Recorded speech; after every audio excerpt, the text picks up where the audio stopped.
मेरे प्यारे विद्यार्थियों, आज मैं आपको ये बताऊंगा कि नोटबुक को 2 या 3 भागों में नहीं बांटने के क्या नुकसान होते हैं। यदि हम नोटबुक को बिना बीच से डिवाइड किए लिखते हैं और डिवाइड करके लिखते हैं, इन दोनों के क्या फ़ायदे और नुकसान हैं, जो मैं अभी आप लोगों के सामने प्रैक्टिकल करके दिखाने जा रहा हूँ। तो सर्वप्रथम मैं नोटबुक को बिना डिवाइड किए 1 मिनट का डिक्टेशन नोट करता हूँ। उसके बाद मैं डिवाइड करके 1 मिनट का डिक्टेशन नोट करूँगा और उसके बाद आपको दोनों का विश्लेषण करके बताऊँगा कि किस में फ़ायदा है और किस में नुकसान है। विशेष समय न लेते हुए आइए स्टार्ट करते हैं।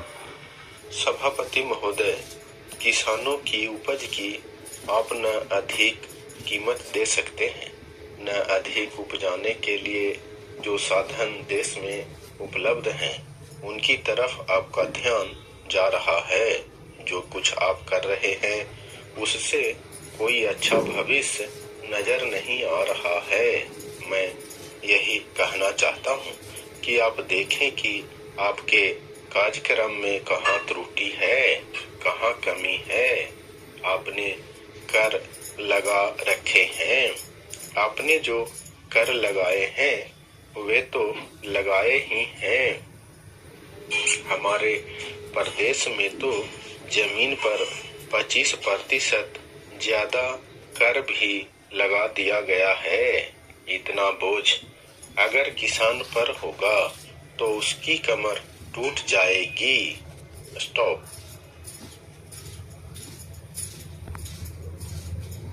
तो ये देखिए विद्यार्थियों, मैंने इस नोटबुक को बिना डिवाइड किए लिखा है।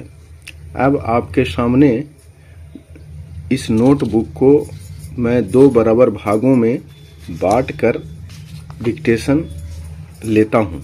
डिक्टेशन सेम रहेगा। सभापति महोदय, किसानों की उपज की आप न अधिक कीमत दे सकते हैं, न अधिक उपजाने के लिए जो साधन देश में उपलब्ध हैं उनकी तरफ आपका ध्यान जा रहा है। जो कुछ आप कर रहे हैं उससे कोई अच्छा भविष्य नजर नहीं आ रहा है। मैं यही कहना चाहता हूँ कि आप देखें कि आपके कार्यक्रम में कहाँ त्रुटि है, कहाँ कमी है। आपने कर लगा रखे हैं, आपने जो कर लगाए हैं वे तो लगाए ही हैं। हमारे प्रदेश में तो जमीन पर 25% ज्यादा कर भी लगा दिया गया है। इतना बोझ अगर किसान पर होगा तो उसकी कमर टूट जाएगी। स्टॉप। देखिए विद्यार्थियों, मैंने पहले जो लिखा था नोटबुक को बिना डिवाइड किए हुए लिखा था। तो देखिए इसके क्या नुकसान होंगे जो मैं आपको बताता हूँ। देखिए जैसे मैंने यहाँ से शुरू किया था, तो देखिए ये कलम यहाँ से जा रहा है, यहाँ तक गया। अब यहाँ से फिर यहाँ हमको लाने में देखिएगा, समझिए कितनी लंबी रेखा यदि हम लिखना चाहते तो इतना में कितना कम से कम 25-30 शब्द को हम आसानी से लिख सकते थे।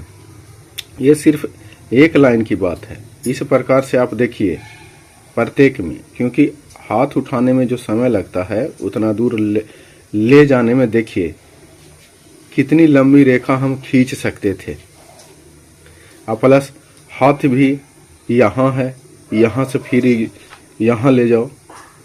इस तरह से हम देख रहे हैं कि यदि 25 लाइन है तो इस तरह से हम रेखा एक खींचेंगे तो ये कितनी लंबी रेखा हो सकती है। और सभी का यूज हम आसानी से यदि डिवाइड करके करेंगे तो इन सब से हम शब्द बना करके जो डिक्टेशन दे रहे हैं उनके साथ साथ चल सकते हैं। और साथ ही यदि ट्रांसक्रिप्शन के दौरान कोई एक लाइन भी आपसे स्किप हो जाएगा तो फिर काफ़ी परेशानी करना पड़ेगा आपको। सपोज यदि आप टोटल 800 शब्द के डिक्टेशन में मान लीजिए आपको 10% माफ है, तो यदि आपकी पहले से 60-65 गलती हो चुकी है और एक लाइन यदि मिस हो गया तो समझ जाइए कि आपका रिजल्ट जो है गड़बड़ हो जाएगा। यही सब कारण है जिसके कारण मेरा सुझाव है कि जब भी आप लिखें तो लाइन को डिवाइड करके लिखें। अब देखिए इसके क्या फायदे हैं जो मैंने डिवाइड करके लिखे हैं। देखिए इसमें कलम भी जो है यहाँ से यहाँ लाने की आवश्यकता नहीं पड़ेगी, एक ही जगह जो है हाथ रहेगा और यहीं से आप आसानी से इधर उधर कर सकते हैं। उसमें था यहाँ ले जाओ, यहाँ से फिर लाओ, फिर यहाँ ले जाओ, फिर लाओ। इसमें सिर्फ एक बार जब ये पेज अंतिम होगा, देखिए यहाँ पर, तो यहाँ से सिर्फ एक बार ले जाना पड़ेगा बस, और इसमें विशेष परेशानी नहीं है। और साथ ही यदि देखिए इसमें किसी तरह का एक लाइन यदि आपका स्किप भी हो जाता है तो अधिकतम उसके जो बिना डिवाइड किए लिखे थे उससे आधी गलतियां ही होंगी, इसलिए इसमें गलतियां भी कम होने की संभावना है। आप सुचारू रूप से इसको लिख भी सकते हैं। इसी के साथ आज हम ये भी पढ़ लेते हैं कि लेटर छोटे लिखने से क्या फ़ायदे हैं और बड़ा लेटर लिखने से क्या नुकसान है। सपोज देखिए इसी को जो लिखा हुआ है, इस मैटर को यदि आप इस तरह से लिखते हैं, सभापति महोदय, किसानों की उपज की आप न अधिक कीमत दे सकते हैं, न अधिक उपजाने के लिए जो साधन देश में उपलब्ध हैं उनकी तरफ आपका ध्यान जा रहा है। जो कुछ आप कर रहे हैं उससे कोई अच्छा भविष्य नजर नहीं आ रहा है। मैं यही कहना चाहता हूँ कि आप देखें कि आपके कार्यक्रम में कहाँ त्रुटि है, कहाँ कमी है। आपने कर लगा रखे हैं, आपने जो कर लगाए हैं वे तो लगाए ही हैं। हमारे प्रदेश में तो जमीन पर 25% ज्यादा कर भी लगा दिया गया है। इतना बोझ अगर किसान पर होगा तो उसकी कमर टूट जाएगी। स्टॉप।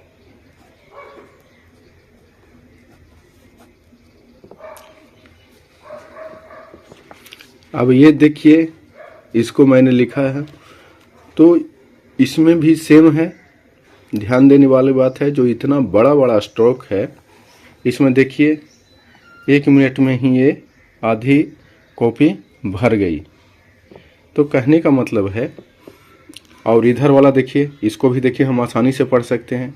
सभापति, किसानों की उपज की आप न अधिक कीमत दे सकते हैं, न अधिक उपजाने के लिए जो साधन देश में उपलब्ध हैं उनकी तरफ आपका ध्यान जा रहा है। जो कुछ आप कर रहे हैं उससे कोई अच्छा भविष्य नज़र नहीं आ रहा है। मैं यही कहना चाहता हूं कि आप देखें कि आपके कार्यक्रम में कहाँ त्रुटि है, कहाँ कमी है। आपने कर लगा रखे हैं, आपने जो कर लगा रखे हैं वे तो लगाए ही हैं।